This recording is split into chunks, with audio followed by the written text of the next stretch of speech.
আচ্ছা, আসসালামু আলাইকুম। আমরা এখানে একটা ছোট টিউমার দেখতে পাচ্ছি। রোগীর চেহারা টেহারা দেখাবো না, আমরা শুধু টিউমারটা দেখাচ্ছি। তো এটা এক ধরনের সেবাসিয়াস সিস্ট। হ্যাঁ, এটা একটা সিস্ট। এখানে কিছু ময়লা জমে আছে একটা খোলসের মধ্যে। এটা আপনার কত বছর যাবত ভাই? 4-5 বছর। 4-5 বছর যাবত এই টিউমারটা। এটা কিন্তু দেখতে পাচ্ছেন যে কানের নিচে, মানে গলার এখানে আর কি। তো এই টিউমারগুলো আসলে অনেকেরই হয় এবং এটা বিভিন্ন জায়গায় হতে পারে, শুধু যে গলায় হয় এমন না। আপনার এই হাতের তালু আর পায়ের তালু ছাড়া যে কোনো জায়গায় এটা হতে পারে। তো এই টিউমারটা আমরা অপারেশন করব। তো ইনশাল্লাহ অপারেশনের পরে জায়গাটা আবার আপনাদেরকে একবার দেখিয়ে দিব, ইনশাল্লাহ সাথেই থাকবে। সো এটা দুইভাবে করা যায়। ইলিপ্টিক্যাল ইনসিশন, অর্থাৎ এইভাবে ইলিপ্টিক্যাল ইনসিশন দেওয়া যায়, ভেন্ট্রাল ইনসিশনও দেওয়া যায়। তো আমরা এটা যেহেতু গলার মধ্যে ভেন্ট্রাল ইনসিশন দিব, আপনাদেরকে দেখাই। দাদা এটা থেকে কিন্তু মানে হুট করে কিন্তু একদম ভিতর থেকে ময়লা টেলা বের হয়ে মুখে লাগার মতো উপক্রম হইতে পারে অনেক সময়। এই জন্য এই অপারেশনগুলোর ক্ষেত্রে সবসময় মাস্ক, তারপরে ম্যাকেন্ডস এগুলো পরে নেওয়া খুবই ভালো। তো দেখেন আস্তে আস্তে আমরা টিউমারের ভিতরে ঢুকতেছি। এই যে দেখেন, এই যে সাদা সাদা ময়লাগুলো বের হবে। বলতেছিলাম না যে আপনাদের এখানে সেবাসিয়াস সিস্ট, মানে এই যে সাদা সাদা ময়লাগুলো আছে দেখেন বের হচ্ছে। তো আরও যদি বের করি, এই দেখেন বের হচ্ছে, চাপ দিলে বের হবে। তো এটা আমরা বের করে ফেলবো ময়লাগুলো, কিন্তু আমাদের কিন্তু ময়লা বের করাটা মূল উদ্দেশ্য না। এখানে যে ক্যাপসুলটা আছে, অর্থাৎ এই যে খোলসটা, এখানে একটা খোলস আছে, আমি আপনাদেরকে খোলসটা বের করে দেখাবো এখন, সাথেই থাকেন।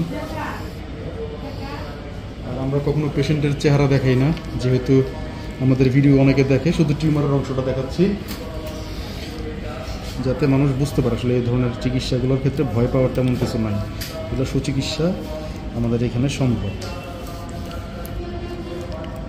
এই যে দেখেন খোলসটা আস্তে আস্তে বের করব, যে বের হচ্ছে ইনশাল্লাহ। এটা কি ব্যথা লাগে? একটু টান টান লাগতে পারে, এছাড়া কি বাড়তি কোনো ব্যথা আছে? জি না। ওকে, ফাইন। তো অনেক সময় পেশেন্টরা কিন্তু মানে নার্ভাস ফিল করতে পারে, ব্যথা লাগলেও হয়তো নাও বলতে পারে। সেই জন্য পেশেন্টকে আমরা জিজ্ঞেস করি, যদি আসলে অপারেশনের ব্যথার তেমন কিছু নাই।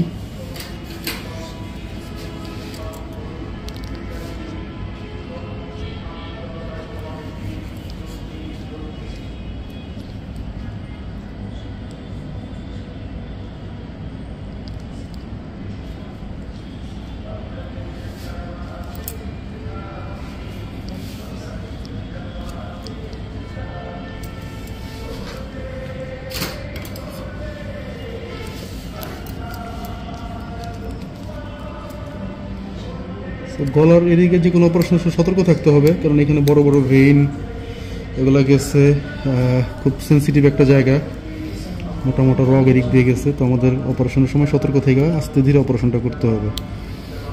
তো আমরা কিন্তু সেটাই করতেছি।